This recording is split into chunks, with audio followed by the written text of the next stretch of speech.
बच्चों नमस्कार। बच्चों हम लोग कक्षा 10वीं गणित में एक चर का द्विघात समीकरण पढ़ रहे हैं, क्वाड्रेटिक इक्वेशन पढ़ रहे हैं, अध्याय 3 पढ़ रहे हैं। इसमें हमने बच्चों प्रश्न नंबर 4 से प्रश्न क्रमांक 3 तक के सवाल हल कर लिए हैं। आज हम पढ़ेंगे प्रश्न क्रमांक 4। तो चलिए देखते हैं प्रश्न क्रमांक 4 क्या है। निम्नलिखित वर्ग समीकरणों को सूत्र की सहायता से, किसकी सहायता से बच्चों?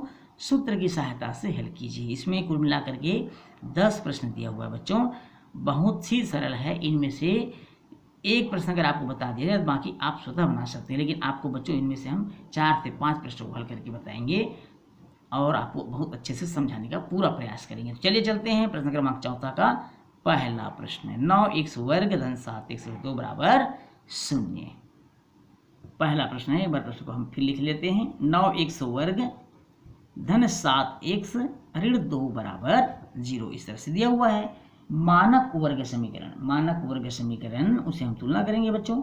मानक वर्ग समीकरण ax वर्ग, इसको हम व्यापक रूप भी कहते हैं समीकरण का, ax square plus bx plus c equal 0 से तुलना करने पर क्या करेंगे? इससे हम बच्चों तुलना करेंगे। तुलना करने पर जब हम तुलना करेंगे तो हमको प्राप्त हो जाएगा a बराबर 9, b बराबर 7 और c बराबर हमको प्राप्त हो जाएगा ऋण 2।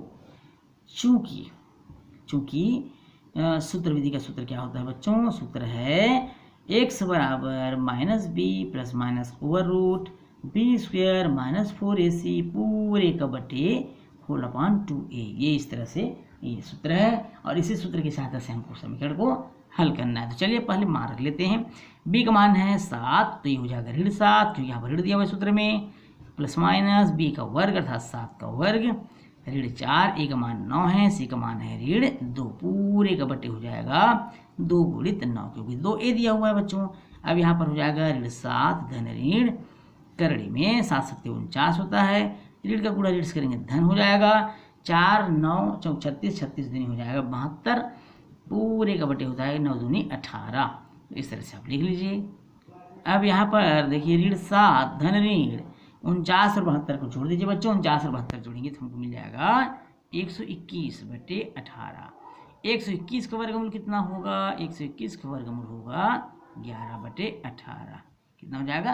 18। अब यहाँ पर दो चिन्ह है प्लस और माइनस, तो हम प्लस चिन्ह लेंगे और माइनस चिन्ह लेंगे। अब सबसे पहले हम ले लेते हैं बच्चों धन का चिन्ह। धन का चिन्ह लेने पर जब हम धन चिन्ह लेंगे बच्चों तो इसको इस तरह से लिखेंगे ऋण 7 धन 11 बटे 18। 11 में 7 घटा दीजिए तो मिल जाएगा 4 बटे 18 अर्थात 2 से कट जाएगा 2 दूनी 4 दूनी 18 2 बटे 9। ऋण चिन्ह लेने पर अब कौन सा चिन्ह लेंगे हम? ऋण का चिन्ह। ऋण चिन्ह लेने पर जब हम ऋण चिन्ह लेंगे, ऋण चिन्ह लेने पर इसको हम लिखेंगे x बराबर ऋण 7 ऋण 11 बटे 18। ऋण 7 और ऋण 11 जोड़ दीजिए तो ऋण 7 और ऋण 11 हो जाएगा ऋण 18 बटे 18। ये कट गया, हमको प्राप्त हो जाएगा ऋण 1। अतः समीकरण के अभिष्ट हल जो हमको प्राप्त हुए वो क्या क्या थे बच्चों? अभिष्ट हल x बराबर 2 बटे 9 प्राप्त हुआ और दूसरा हमको प्राप्त हुआ ऋण 1। ये हमारे इस प्रश्न का क्या हो जाएगा? आंसर हो जाएगा। चलिए देखते हैं अगला प्रश्न। अब हम चलिए देखते हैं इसमें तीसरा प्रश्न है 6x घात 2 धन 7x ऋण 10 बराबर 0। प्रश्न एक बार हम और लिख लेते हैं। प्रश्न है 6x वर्ग धन 7x ऋण 10 बराबर 0। अब मानक समीकरण से तुलना करेंगे तो यहाँ हमको प्राप्त हो जाएगा a बराबर 6, b बराबर 7 और c बराबर ऋण 10। ये हमको प्राप्त हो जाएगा। अब सूत्र विधि का सूत्र लगा देते हैं। चूंकि सूत्र है x बराबर minus B plus minus over root में बी स्क्वायर माइनस 4ac पूरे का बटे 2a। इसे श्रीधराचार्य का भी फार्मूला बोलते हैं बच्चों।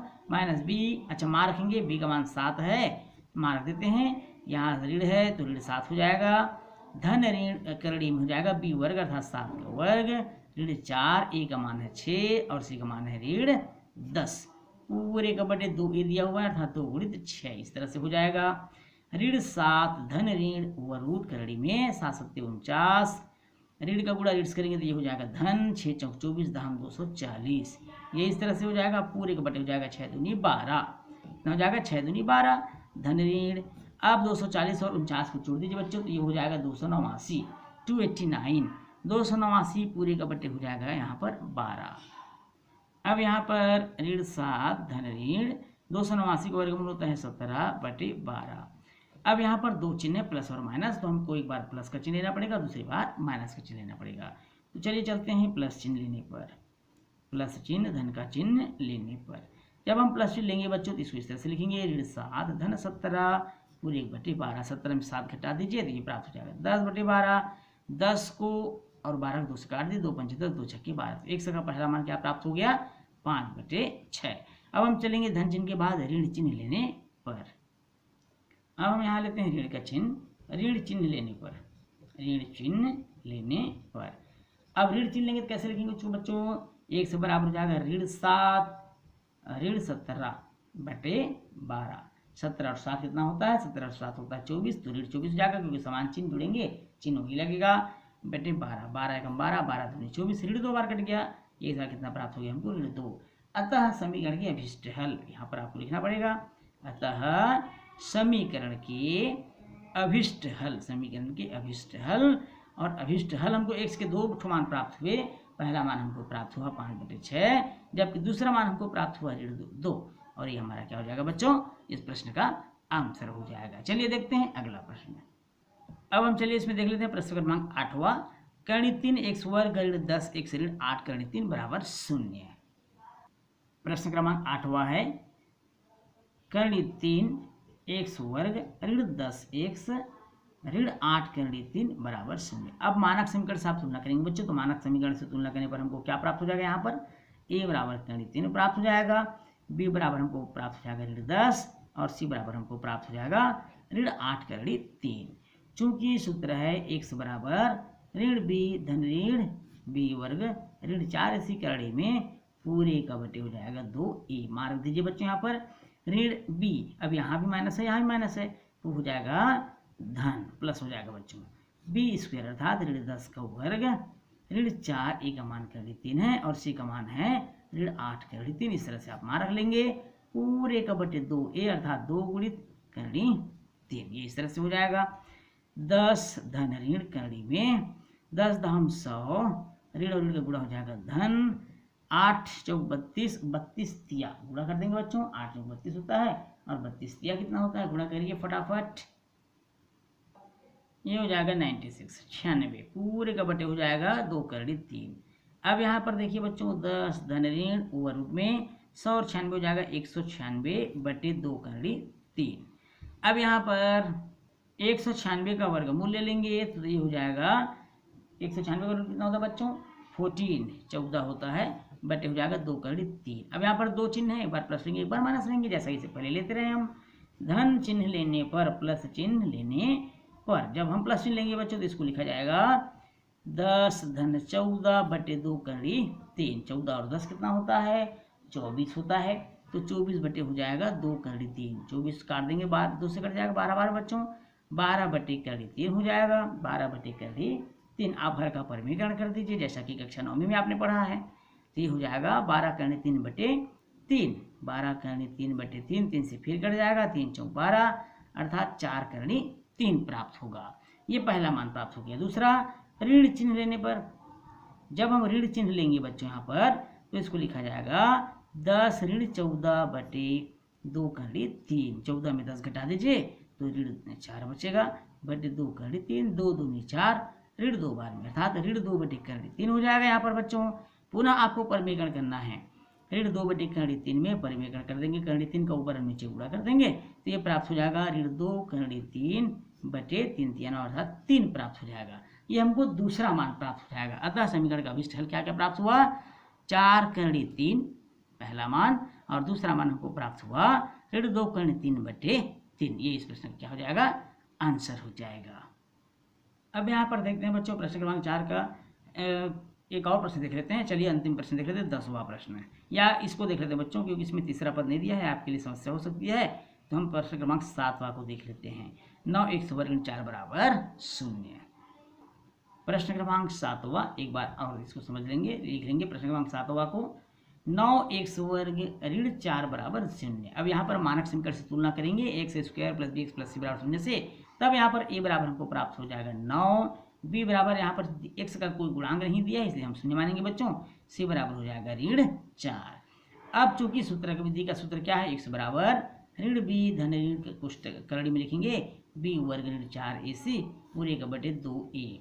अब यहाँ पर माइनस b अर्थात b का मान तो शून्य है, यहाँ पर तो शून्य हो जाएगा, वर्ग में करड़ी b स्क्वायर, b का मान फिर शून्य है बच्चों तो यहाँ पर शून्य ही हो जाएगा, ऋण 4, a का मान 9, c का मान है ऋण 4 पूरे का बटे हो जाएगा 2a अर्थात 2 गुणित 9।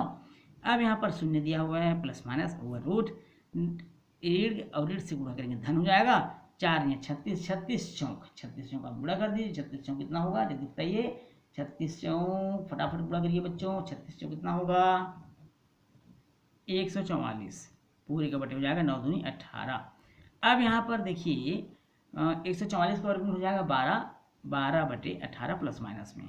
अब एक बार धन चिन्ह ले लेंगे बच्चों, प्लस चिन्ह लेने पर यहाँ लिख लेंगे, प्लस चिन्ह लेने पर जब हम प्लस चिन्ह लेंगे तो इसको हम लिखेंगे x बराबर धन 12 बटे 18। अब ये कट जाएगा बच्चों, 6 दूनी 12, 6 तिया 18 अर्थात x का मान हमको प्राप्त हो गया 2 बटे 3, ये एक मान हमको प्राप्त हो गया।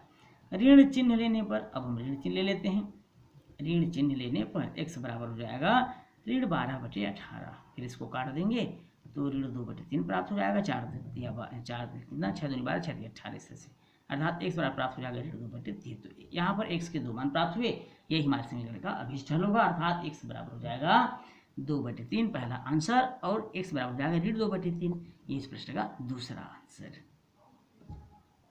अब यहाँ पर बच्चों बाकी जो बचे सवाल हैं हमने आपको पहला, तीसरा और सातवां करवा दिया है, बाकी बचे 8वां भी करा दिया है, बाकी बचे जो सवाल हैं उसको आपको करना है, जिसमें दूसरा है, चौथा है, छठवां है, 5वां है, 9वां और 10वां, ये सभी आपके लिए क्या रहेगा बच्चों होमवर्क रहेगा। इन सवालों को अच्छे से बनाइएगा, अच्छे से करिएगा, कहीं भी दिक्कत हो तो आप बिल्कुल कमेंट्स कर सकते हैं, पूछ सकते हैं, आपको दोबारा उस सवाल को हल करके बताया जाएगा। तो बच्चों आज की क्लास में इतना ही, वीडियो अच्छा लगे तो वीडियो को लाइक और शेयर करिएगा, चैनल में नए हैं तो चैनल को सब्सक्राइब करना बिल्कुल नहीं भूलिएगा। बच्चों आपसे फिर मुलाकात होगी अगली क्लास में नए प्रश्नों के साथ, तब तक के लिए नमस्कार।